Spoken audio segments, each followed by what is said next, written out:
السلام علیکم ورحمۃ اللہ۔ امجد 786 میں تمام دوستوں کو خوش آمدید کہتا ہوں۔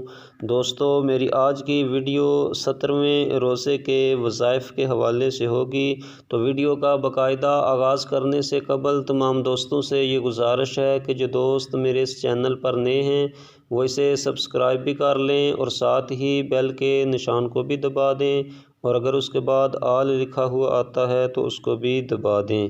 تو چلیں ویڈیو کا باقاعدہ آغاز کرتے ہیں۔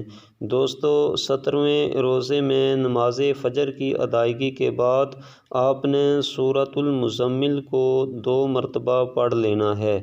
جب آپ ظہر کی نماز کو ادا کر لیں تو ظہر کی نماز کی ادائیگی کے بعد سورہ فاتحہ کو 40 مرتبہ پڑھ لیں۔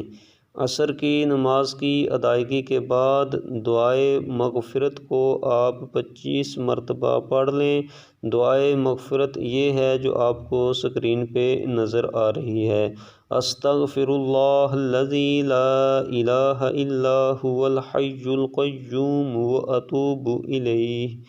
حدیث مبارکہ کے اندر آتا ہے کہ حضور نبی پاک صلی اللہ تعالی علیہ وسلم ایک دن میں 200 مرتبہ استغفار فرمایا کرتے تھے، یعنی حضور دن میں کثرت کے ساتھ استغفار کیا کرتے تھے۔ تو یہ دعائے مغفرت، دعائے استغفار آپ نے پڑھ لینی ہے۔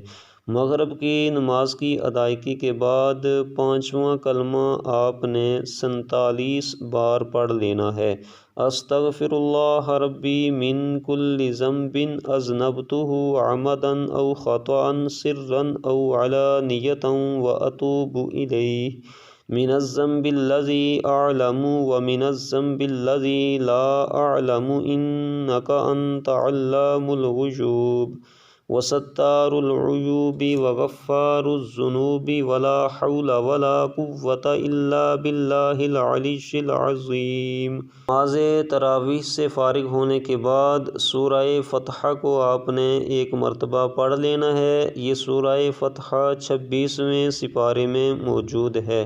اس کے بعد اگر آپ کے پاس گنجائش ہو اور طاقت ہو تو اپنا پہنا ہوا لباس صدقہ کر دیں، کسی غریب مسکین کو اپنا لباس دے دیں۔ تو یہ تھے 17ویں روزے کے چند وظائف جو میں نے آپ کے سامنے ذکر کیے ہیں۔ امید کرتا ہوں کہ آپ کو یہ ویڈیو ضرور پسند آئی ہوگی۔ پسند آنے کی صورت میں اسے لائک کریں، شیئر کریں، اور جو دوست میرے چینل پر نئے ہیں وہ اسے سبسکرائب بھی کر لیں۔